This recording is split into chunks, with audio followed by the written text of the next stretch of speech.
ఉన్నతమైన స్థలంలో దేవునికి మహిమయు ఆయనకు ఇష్టమైన ప్రజలకు భూమి మీద సమాధానం కలుగుగాక. ప్రియ దేవుని వర్లారా, కాపరీశ్వరం వీక్షకులైన మీకు టీవీ ద్వారాను, అలాగే మీ మొబైల్లో వాట్సాప్ ద్వారాను, ఫేస్బుక్ ద్వారాను, యూట్యూబ్ ద్వారాను మీరు చూస్తూ దేవుని యొక్క సందేశాలను వీక్షిస్తున్న మీ అందరికీ రాజాదిరాజైన యేసుప్రభు శ్రేష్ఠ నామములో శుభవందనాలు తెలియజేస్తా ఉన్నాను. బాగున్నారా? మీరు మీ కుటుంబ సభ్యులు క్షేమంగా ఉన్నారా? మీ క్షేమం కొరకు, మీ ఆశీర్వాదం కొరకు దేవుని కృప మెండుగా మీ పైన కుమ్మరించబడాలని మేము ప్రార్థన చేస్తూ ఉన్నాం. నేను నాతో పాటు కుటుంబము, అలాగే సంఘ బిడ్డలందరూ కలిసి ప్రార్థన చేస్తూ ఉన్నారు. మరి ప్రార్థన చేయటాన్ని బట్టి, సహకరించడాన్ని బట్టి, ఈ యొక్క పరిచర్య ముందు కొనసాగటాన్ని బట్టి ప్రభు నేను ఎంతగానో స్తుతిస్తున్నాను. ఈ సమయంలో దేవుని యొక్క వాక్యాన్ని మనం చదువుకొని ధ్యానం చేసుకునే ముందుగా మరి ప్రార్థనలు చేస్తూ ఉన్నందుకు మరొకసారి ఈ యొక్క కార్యక్రమం ద్వారా, లేకపోతే ఈ యొక్క టీవీ ద్వారా మీకు శుభవందనాలు తెలియజేస్తూ ఉన్నాను. ఇంకా మీ ప్రార్థన అవసరతలను కోరుతూ, ప్రార్థన అవసరత తెలియచేస్తున్న వారి కొరకు ప్రార్థన చేస్తూ ఉన్నాం. దేవుడు కనికరా సంపన్నుడు, తప్పకుండా కృప చూపుతాడు. మంచిదండి. దైవ లేఖన భాగం నుండి దేవుని యొక్క వాక్యాన్ని మనము చదువుకొని ధ్యానం చేసుకుందాం. పరిశుద్ధ గ్రంథం నుండి 57వ కీర్తన 2వ వాక్యాన్ని నేను చదువుతా ఉన్నాను.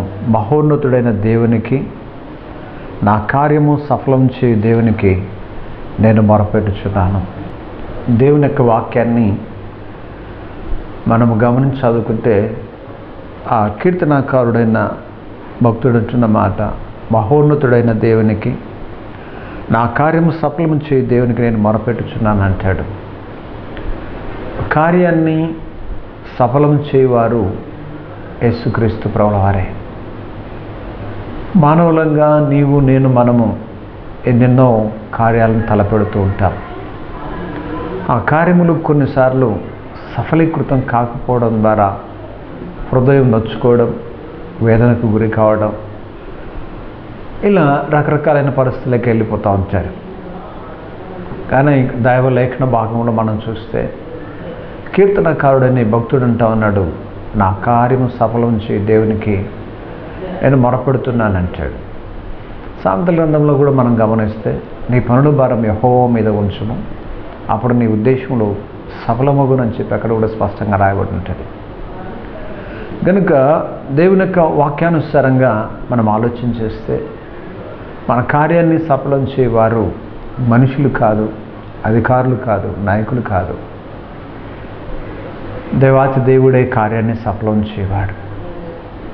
నీ కార్యాన్ని సఫలము కాకుండా, మీరు సఫలీకృతులు కాకుండా ఆటంకముగా ఎన్నెన్నో విధాలుగా ఆటంకాలు కలుగుతూ ఉండవచ్చు. కానీ ఏ దేవుని మీద నువ్వు ఆధారపడినావో, ఏ దేవుని కొరకు నువ్వు జీవిస్తూ ఉన్నావో, ఏ దేవుని ఎదుట నువ్వు బ్రతిమాలుకుంటా ఉన్నావో, ఆ సర్వాధికారి అయిన దేవుడు నీ కార్యాన్ని సఫలం చేయడానికి ఆయన ఇష్టపడతా ఉన్నాడు. నిజంగా దేవుని యొక్క పిల్లల యొక్క జీవితాల్లో వారి కార్యమును సఫలం చేయవారు మనిషి మాత్రుడు కాదు, కానీ దేవుడే. మన కంటికి మనుషులు కనబడుతూ ఉండవచ్చేమో, కానీ వారిని దేవుడే అలాగ ఉపయోగించుకుంటాడు. కనుక వాక్యానుసారంగా మనం ఆలోచన చేసి గ్రహించవలసింది ఏంటంట అని మనం ఆలోచన చేస్తే, మన కార్యాన్ని సఫలం చేయవారు దేవుడే అన్న సంగతిని మనం గుర్తుంచుకోవాలి. నిజంగా ఒక వ్యక్తి యొక్క జీవితంలో, లేకపోతే ఒక కుటుంబ జీవితంలో ఆ కార్యం సఫలం చేయబడాలంటే అది ఎనివే ఏ కార్యమైనా కానీ, ఒకవేళ పిల్లల జీవితాల్లో ఉద్యోగాలు కావచ్చు, లేకుంటే వివాహ విషయాలు కావచ్చు, లేకుంటే పొల సంబంధమైనవి, రాజకీయ సంబంధమైనవి, వ్యాపార సంబంధమైనవి, ఉద్యోగ సంబంధమైనవి, ఎనివే ఏ కార్యమైనా సరే అది సఫలీకృతం కావాలంటే దేవుని యొక్క పిల్లలముగా, లేకుంటే దేవుని యొక్క ప్రజలంగా నీవు, నేను, మనం ఏం చేయాలో కొన్ని మాటలు దైవ లేఖన భాగం నుండి మనం చూద్దామండి. భక్తులైన వారు ఏం చేశారో, దేవుడు ఏం చేయమని సెలవిస్తూ ఉన్నాడో వాక్యంలో నుండి కొన్ని మాటలు చూద్దాం. దైవ లేఖన భాగంలో మనం గమనిస్తే ఇదే కీర్తన గ్రంథం 37వ కీర్తనలో 5వ వాక్యాన్ని నేను చదువుతా ఉన్నాను. నీ మార్గము యెహోవాకు అప్పగింపుము, నీవు ఆయనను నమ్ముకునుము, ఆయన నీ కార్యం నెరవేర్చును. కనుక కార్యం నెరవేర్చబడాలంటే మొదట మనలో ఉండవలసింది ఏంటి అని మనం ఆలోచన చేస్తే, ప్రియులారా, ప్రభు యొక్క వాక్యానుసారంగా ప్రభు తెలియచేస్తున్న సంగతి ఏంటంటే, అక్కడ రాబడిన మాట, నీవు ఆయనను నమ్ముకునుము, ఆయన నీ కార్యం నెరవేరుస్తాడు. అంటే ప్రభువునందు విశ్వాసం ఉంచాలి అని చెప్పి స్పష్టంగా ఇక్కడ మనం చూస్తూ ఉన్నాం. అనగా దేవుని యందు పరిపూర్ణమైన నమ్మకం నీలో నాలో ఉన్నప్పుడు ఆ కార్యం సఫలమవుతుందని చెప్పి దైవలేఖనానుసారంగా దేవుడు మనకు తెలియచేస్తూ ఉన్నాడు. చాలామంది దేవునికి మొరపెడతారు, ప్రార్థన చేస్తారు, ఉపవాసం ఉంటారు, కన్నీరు విడుస్తారు, దేవుని మందిరానికి వెళ్తారు, దర్శన భాగాలు ఇస్తారు, కానుకలు అర్పిస్తారు, ఏమేమో చేస్తారు. కానీ సంపూర్ణంగా దేవునిపైన నమ్మకాన్ని ఉంచే బదులుగా వేరే ఎవరెవరో మీదనో నమ్మకాన్ని ఉంచుకుంటూ ఉంటారు. ఒకసారి మనం ఆలోచిద్దామండి, హృదయపూర్వకంగా నువ్వు ఆయన మీద నమ్మకం ఉంచగలుగుతున్నావా? లోకంలో ఎన్నెన్నో మనకు కనబడతాయి, వాటి మీద నమ్మకం ఉంచడానికి ప్రయత్నం చేస్తాం. కొన్నిసార్లు మనం వెళ్తూ ఉన్నప్పుడు రోడ్డు పక్కన ఎవరైనా చిలక జోస్యం చెప్పేవారు ఉంటే వారిని నమ్ముతాం. అలాగే వెళ్తూ ఉన్నప్పుడు ఆ చేయి చూసి చెప్పేవారు ఉంటే వారిని నమ్ముతారు. అలాగే ఇంకా ఎవరన్నా కొంచెం మంత్రశక్తి ఉంది అని వారి గురించి తెలిస్తే వాళ్ళని నమ్ముతారు, కానీ దేవుని నమ్మరే. కనుక ప్రభు యొక్క వాక్యములు మనం చూస్తూ ఉన్నాం. చాలామంది ఇలా నమ్ముకొని తమ జీవితాలు వ్యర్థం చేసుకున్నారు. బైబిల్ గ్రంథంలో అందుకు ఉదాహరణ సౌలు భక్తుడు మనకు కనబడతాడు. ఆయన ప్రారంభ దశలో అలా చిల్లంగితనం కలిగిన వారిని, సోదె చెప్పేవారిని, శకుడు గారు వారందరినీ కూడా తరం వేశాడు. కష్టకాలం వచ్చింది. దేవుణ్ణి ఎందు నమ్మకం ఉంచవలసిన ఈ వ్యక్తి అలాగుంచక కర్ణపిశాచములను వెతికి దాన్ని కనుగొని దాన్ని ఆశ్రయించి దానిపైన నమ్మకాన్ని ఉంచడం ద్వారా సౌలు ఆత్మాయను అని చెప్పి వాక్యంలో మనకు కనబడుతుంది. కనుక నా ప్రియమైన సహోదరుడా, సహోదరి, సమలో ప్రభు నీతో మాట్లాడుతూ ఉన్నాడు. నీ కార్యం నెరవేర్చబడటానికి ఎవరెవరి మీద నువ్వు నమ్మకాన్ని ఉంచుకుంటా ఉన్నావు? వారున్నారు, వీరున్నారు, లేదంటే పలాని వారు ఉన్నారు, ఈ నాయకులు ఉన్నారు, లేకుంటే ఈ బంధువులు ఉన్నారు, ఈ స్నేహితులు ఉన్నారు, నాకు తెలిసిన వారు ఉన్నారు, ఈ కార్యం తప్పకుండా సక్సెస్ అవుతుంది, లేకుంటే సఫలం అవుతుందని చెప్పి నువ్వు వారిపైన నమ్మకాన్ని ఉంచుకుంటున్నావేమో. బైబిల్లో ప్రభు అంటాడు, రాజులను నమ్ముకున్నట్టు కంటే యెహోవాను ఆశ్రయించడం మేలు అన్నమాట స్పష్టంగా ఇదే కీర్తన గ్రంథంలో మనకు కనబడుతుంది. కనుక నువ్వు ఎవరిని నమ్ముకుంటా ఉన్నావు? రాజులనా, అధికారులనా, నాయకులనా, స్నేహితులనా, బంధువులనా, రక్త సంబంధికులనా, నీ ఇరుగు పొరుగు వారినా, ఎవరిపైన నమ్మకాన్ని ఉంచుతా ఉన్నా? కానీ బైబిల్లో మనం చూస్తూ ఉన్నాం, దేవునిపైన నమ్మకాన్ని ఉంచితే తప్పకుండా కార్యం నెరవేర్చబడతాయి. బైబిల్ గ్రంథంలో మనం చూస్తాం, యేసు ప్రభు ఆయన సమస్త మానవాళి యొక్క రక్షణార్థ నిమిత్తమై, నీ నిమిత్తమై, నా నిమిత్తమై, మన నిమిత్తమై తన ప్రాణాన్ని అర్పించి రక్తాన్ని చిందించడానికి ఆయన నమ్మి విశ్వసించే వారందరికీ నిత్యజీవాన్ని ఇవ్వటానికి ఆయన తన ప్రాణాన్ని పణంగా పెట్టడానికి లోకానికి నరవతారిగా అర్థించాడు. ఆయన శరీరధారిగా సంచరిస్తున్న దినాల్లో ఒక వ్యక్తి యేసుప్రభు దగ్గరికి వచ్చాడు. యేసుప్రభు దగ్గరికి వస్తే ఆయన లేడు, కొండపైన ఉన్నాడు, కింద శిష్యులు ఉన్నారు. వారిపైన నమ్మకాన్ని ఉంచాడు. వీరు కూడా వారితో పాటు తిరుగుతున్న వారే కదా, కాబట్టి వీరి దగ్గరికి వెళ్తే నా కుమారుడికి మేలు అవుతుంది, బాగుపడతాడు, ఆరోగ్యం పొందుతాడు అన్న ఆలోచన కలిగిన వాడై వారి మీద నమ్మకం ఉంచి వారి దగ్గరికి వెళ్ళాడండి.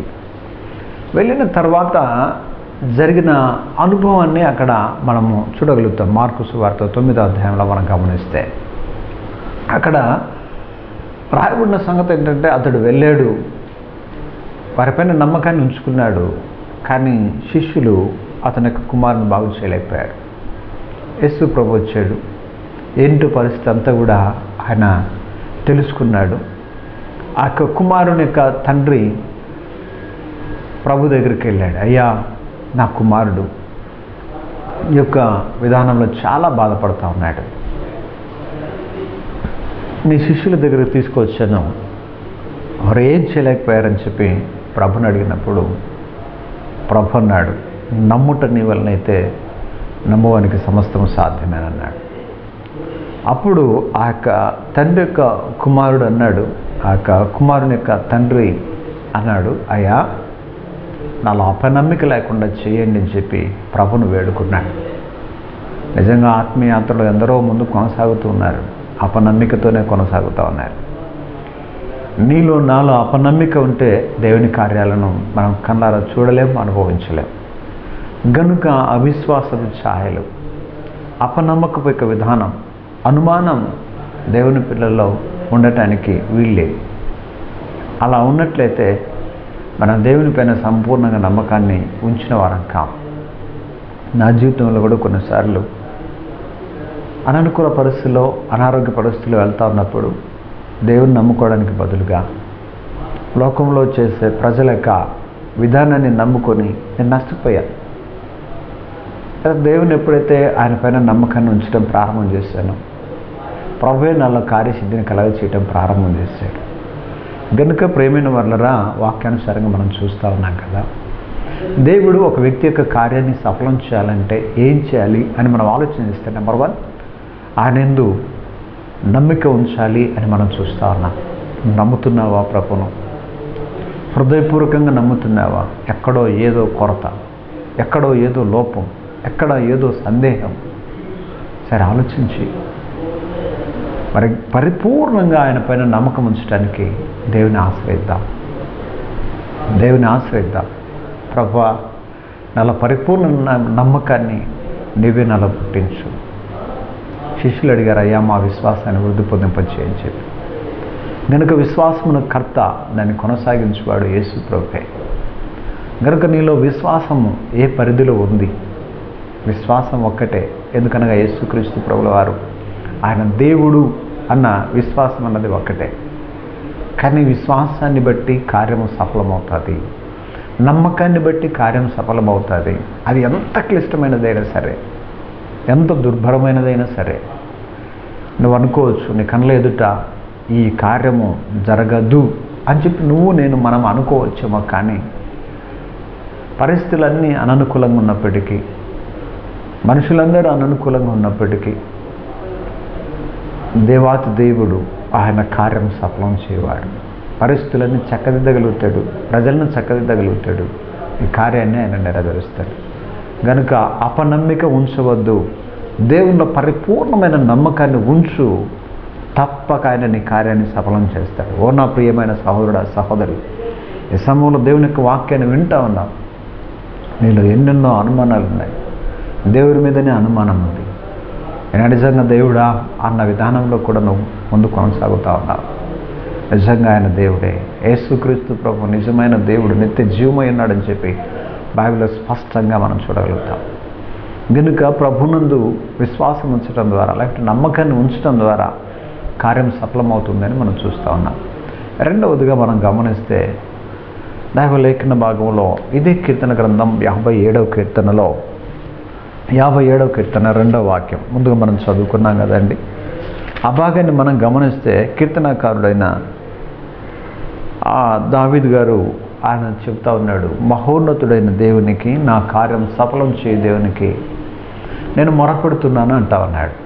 అనగా నమ్మిక ఒక్కటే చాలు. దేవుని కార్యము ఆయన మన యొక్క వ్యక్తిగత, కుటుంబ, సమాజ, సంఘ జీవితాల్లో నా కార్యం సఫలం చేయాలంటే చేయాల్సిన పనిని మనం చూస్తూ ఉన్నాం. ఒకటే ఆయన నమ్మిక ఉంచాలని మనం చూస్తూ ఉన్నాం. రెండవదిగా మొరపెట్టాలి, అనగా ప్రార్థన చేయాలి. నిజంగా ఆ కార్య భారము అన్నది ఎంతో విపరీతంగా ఉండవచ్చు. ఇంకా నీవు ఆ భారాన్ని మోయలేని పరిస్థితిలో ఉంటూ ఉండవచ్చు. భారాన్ని మోయలేక ఇతరులను నిందిస్తూ, నీవు నిందించుకుంటూ ముందు కొనసాగుతూ ఉండవచ్చు. కానీ ప్రభు చెప్తా ఉన్నాడు ఇక్కడ, ఆయనకు మొరపెడితే ఆ కార్యము సఫలమవుతుంది. ఈ భక్తుడు అనుభవపూర్వకంగా చెప్తా ఉన్నాడండి, నా కార్యము సఫలం చేయ దేవునికి నేను మొరపెడుతున్నాను. మరి నువ్వెవరికి మొరపెడతా ఉన్నావు? దేవునికి మొరపెడుతున్నావా? మనుషులకు మొరపెడతా ఉన్నావా? నాయకులకు మొరపెడతా ఉన్నావా? అధికారులకు మొరపెడతా ఉన్నావా? నీ కార్యం సఫలం కావడానికి ఎవరెవరో దగ్గరికి వెళ్ళి మొరపెడుతూ ఉండవచ్చు. కానీ ప్రభు దగ్గర మోకరించు, నీ హృదయాన్ని కుమ్మరించు. తప్పకుండా దేవుడు నీ కార్యాన్ని సఫలం చేస్తాడు. దైవ లేఖన భాగంలో ఉదాహరణగా మనం చూస్తే నెహెమ్యా అనే భక్తుడు మనకు కనబడతాడు. ఆ భక్తుడు రాజు దగ్గర ఉద్యోగస్తుడిగా ఉన్నాడు, పానదాయక అధిపతిగా ఉన్నాడు. ఎంతో శ్రేష్టమైన ఉద్యోగాన్ని అతడు కలిగి ఉన్నాడు. కానీ ప్రభు అతన్ని హృదయంలో ఒక భారాన్ని ఉంచాడు. కాల్చబడిన గుమ్మములు, పడద్రోయబడిన ఆ పురము కట్టబడాలి అన్న ఆలోచన దేవుడు అతని హృదయంలో ఉంచాడు. దాన్ని బట్టి అతడు ఎంతో ఏడ్చి ప్రార్థన చేశాడు, ప్రభా కనికరించయ్యా, కనికరించు అని చెప్పి.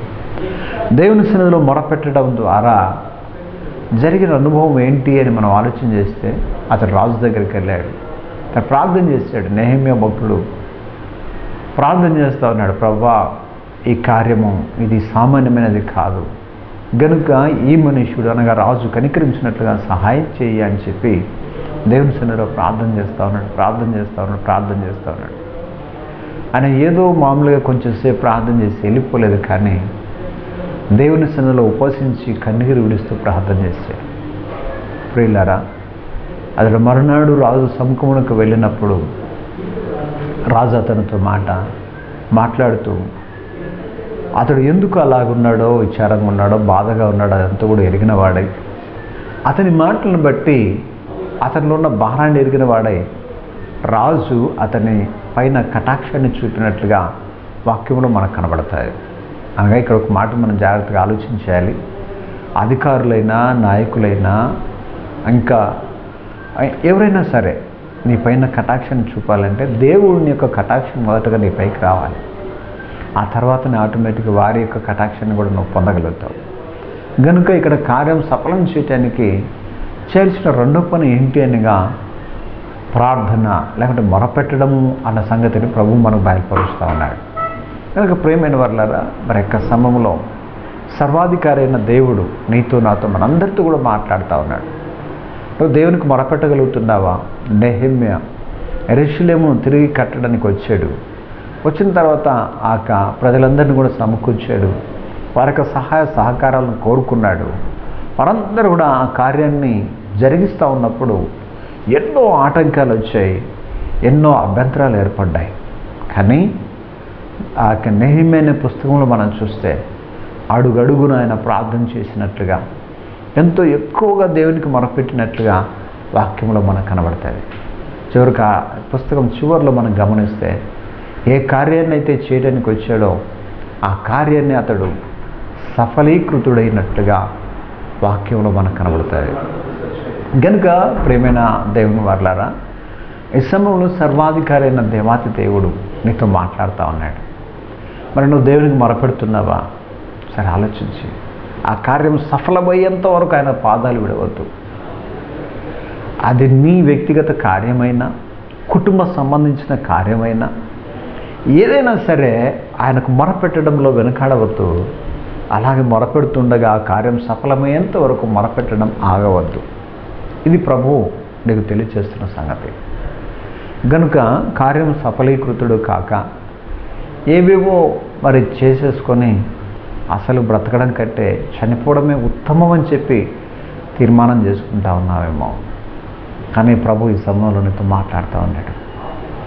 ఈ యొక్క టెలివిజన్ ద్వారా, లేకుంటే యూట్యూబ్ ద్వారా, ఫేస్బుక్ ద్వారా, వాట్సాప్ ద్వారా, ఎనివే నువ్వు ఏ యొక్క కోణంలో ఈ యొక్క వాక్యాన్ని వీక్షిస్తూ ఉన్నావో నీ హృదయ అంతరంగాన్ని ప్రభు చూస్తూ ఉన్నాడు. నీ బాధను చూస్తూ ఉన్నాడు. కార్యము సఫలము కాక ఎంతగానో నొచ్చుకుంటున్నావో, ఎంతగా కృంగిపోతూ ఉన్నావో, ఎంతగా వేదనకు గురవుతూ ఉన్నావో ప్రభు చూస్తూ ఉన్నాడు. గనుకనే నీతో చెప్తున్నాడు ఆయనకు మొరపెట్టని చెప్పి. కనుక ఆయనకు మొరపెట్టు, దేవుడే నీ కార్యాన్ని సఫలం చేస్తాడు. ప్రార్థనలో పరిపూర్ణంగా ఆయన పైన నమ్మకాన్ని ఉంచు. తప్పకుండా దేవుడు నీ కార్యాన్ని నెరవేరుస్తాడు అని ప్రభువే ఈ సమయంలో తెలియజేస్తూ ఉన్నాడు. దిగులుకు గురి కావద్దు, వేదనకు గురి కావద్దు, కృంగిపోవద్దు. చాలు, ఇంతవరకు కృంగా ఓకే, కానీ ఇప్పుడు ప్రభు పాదాలు పట్టుకో, ప్రార్థన చేయి. తప్పకుండా దేవుడు నీ కార్యాన్ని సఫలం చేస్తాడు. కనుక వాక్యానుసారంగా మనం చూస్తూ ఉన్నాం నెహెమ్యా గారి జీవితం. అతడు ఆ చేయవలసిన కార్యాన్ని ప్రభువుకు మొరపెట్టడం ద్వారా అతడు ఆ యొక్క కార్యంలో సఫలీకృతుడైనట్లుగా వాక్యంలో మనం చూస్తూ ఉన్నాం. కనుక వాక్యానుసారంగా దేవుడు మనకు తెలియజేస్తున్న సంగతి ఏంటంటే, కార్యము సఫలం కావాలంటే ఒకటి ఆయన యందు నమ్మకం ఉంచాలని చెప్పి ప్రభు మనకు తెలియజేస్తూ ఉన్నాడు. రెండవదిగా మనం గమనిస్తే ఆయనకు మొరపెట్టాలి అని చెప్పి ప్రభు మనకు తెలియజేస్తూ ఉన్నాడు. మూడవదిగా మనం గమనిస్తే దైవ లేఖన భాగము నుండి యెషయా గ్రంథం 64వ అధ్యాయము 4వ వాక్యాన్ని మనము గమనించి చదువుదామండి. మూడవదిగా ఏం చేయాలి ఇక్కడ ఈ మాటను చదువుకుందాం. తన కొరకు కనిపెట్టు అనే విషయమై నీవు తప్ప తన కార్యము సఫలం చేయి మరి ఏ దేవుని ఎవడు ఏ కాలమున చూచి ఉండలేదు. మరొకసారి చదువుతున్నాను. తన కొరకు కనిపెట్టు అనే విషయమై నీవు తప్ప తన కార్యము సఫలం చేయి మరి ఏ దేవుని ఎవడును ఏ కాలమున చూచి ఉండలేదు. గనుక మూడవదిగా ఇక్కడ మనం గమనించవలసింది ఏంటి అనగా, ఒకటి ఆయన ఎందుకు నమ్మకం ఉంచాలని మనం చూస్తూ ఉన్నాం. రెండవదిగా ఆయనకు మొరపెట్టాలని మనం చూస్తూ ఉన్నాం. మూడవదిగా ఇక్కడ మనం గమనిస్తే కనిపెట్టుకొని ఉండాలి అని మనం చూస్తూ ఉన్నాం. నిజంగా ప్రేమైన వాళ్ళరా, నమ్మకం ఉంచో ప్రార్థన చేశాం అనగా దేవునికి మొరపెట్టుకున్నాం. ఆ కార్యము తగిన కాలంలో కార్యరూపం దాల్చడానికి నీలో ఓపిక అన్నది అవసరం. దేవుని దగ్గర కనిపెట్టుకు ఉండాలి. ఎంతకాలం కనిపెట్టుకోవాలి, ఎంతవరకు వేచి ఉండాలి, ఇంకా ప్రాయమంతా అయిపోయేంత వరకు, ప్రాణాలు పోయేంత వరకు అని చెప్పి నిరుత్సాహానికి నిరాశకు గురవుతుంటారు చాలామంది. అయితే ప్రభు తెలియచేస్తూ ఉన్నాడు, ఆయన కార్యము త్వరలో నీ ఆశించిన కార్యాన్ని దేవుడు నెరవేర్చబోతాం. నమ్ముతున్నావా? దేవునికి స్తోత్రం చెప్పు. గనుక ఇక సమయంలో సర్వాధికారి అయిన దేవాతి దేవుడు నీతో నాతో మనతో మాట్లాడతాడు. కనిపెట్టుకోవాలి. కార్యం సఫలం కావాలంటే, శత్రుపైన నువ్వు జయాన్ని పొందాలంటే, నీ యొక్క కుటుంబ కార్యం నెరవేర్చబడాలంటే దేవుని ఎదుట కనిపెట్టుకొని ఉండాలి.